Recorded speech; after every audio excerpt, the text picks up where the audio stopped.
Hey there, it's Laura here from makingcardsison.com and welcome to another Saturday Sunday carding video. In today's video, I'll be making a fun card with the magical unicorn stamp set from My Favorite Things. So I'm going to start out with some Copic friendly cardstock, and I'll be using these stitched rectangle die cuts from Lawn Fawn to die cut a rectangle. Then I'm going to use the magical unicorn stamp set from My Favorite Things, and I'm going to use that little sun stamp over there to create a really nice background. So I mounted my stamp onto an acrylic block, and then I'm just going to ink up my stamp with Memento Tuxedo Black ink, and then I'm just randomly stamping this little sun to create a really nice pattern. So I like to use Memento Tuxedo Black ink along with the Simon Says Stamp Ultra Heavyweight White cardstock. For Copic coloring, it's just really easy to do the blending, and I never get any smudges or the ink never bleeds, so that's just really nice. So I'm just going to keep on stamping this pattern and then I'm going to start Copic coloring. So I'm going to do some really basic coloring today, and I am using the Y02 marker first to add my first layer of shading, and then I am going back in with my Y000 color, so this is my lightest color, and I'm using that to blend out that darkest color. So this is just some really basic Copic coloring with only 2 markers. You could use 3 markers if you want some more extra shading, but I just like it this way. So then I'm going to stamp a unicorn from that stamp set with some of my Memento Tuxedo Black ink. And today I decided to use this unicorn because I always like to use the largest unicorn in the set, but today I'm using this one. So first I'm using E51 to color the little details of this unicorn, so this is my darkest color, and then I am just blending that out with my E50 color, and it just needed a little bit extra shading, so I just went back in with my E51 marker to add some extra shading here and there. Then for the unicorn's fur, I'm going to use the NO marker to add some really light shading. I actually wanted a white unicorn, so I'm just using that light gray to add just a little bit interest to it. And then I'm going to use the R11 marker to add some blush details, so to the cheeks and then to the inside of those ears.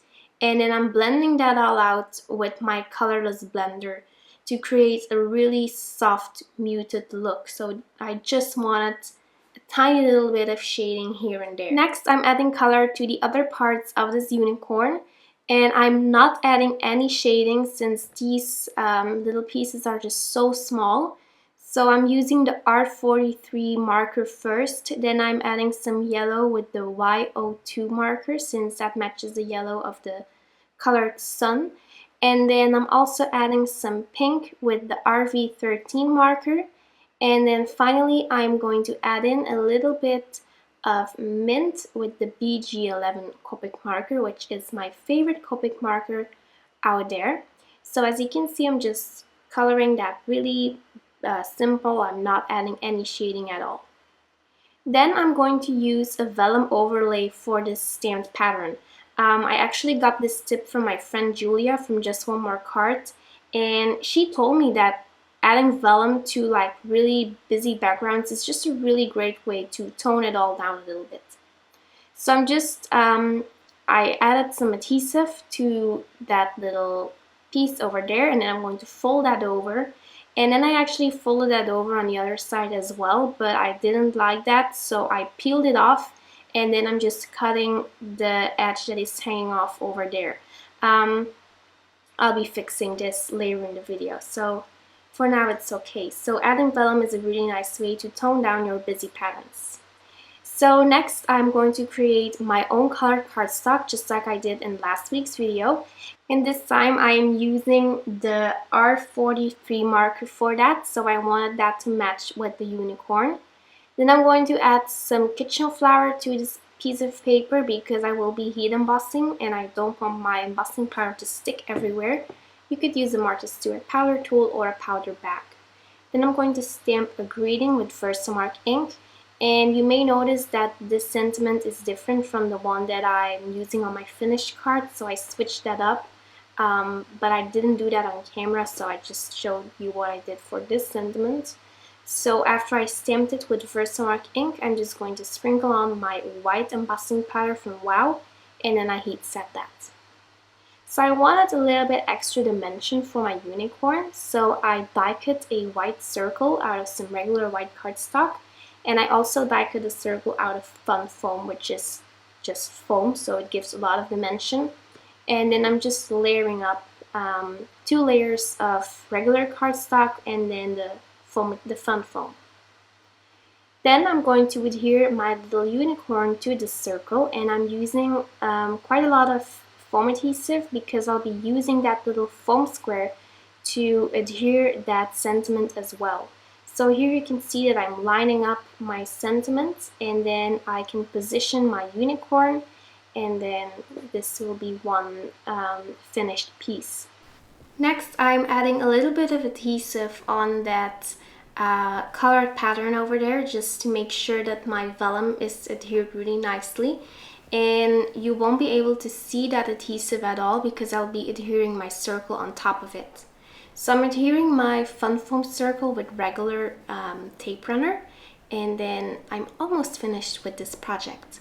But first I'm going to adhere my rectangle onto a note card from Hero Arts with some foam adhesive. This is the Celadon color of cardstock from Hero Arts. Finally, I'm going to finish off my card by adding a little bit of shimmer and shine here and there.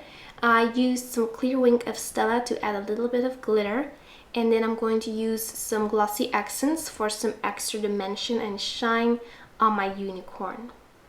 Of course, I also couldn't resist adhering a couple of clear sequins here and there, and this time I'm going to cover up those little holes with Stardust stickles. I saw Stephanie Clark doing this quite a lot, and I think that she's so talented. She makes such gorgeous cards, so I just had to try that as well. And that's it for this week's Saturday Sunday carding video. Thank you so much for watching. Be sure to visit my blog for more information, and I'll see you very soon. Bye bye.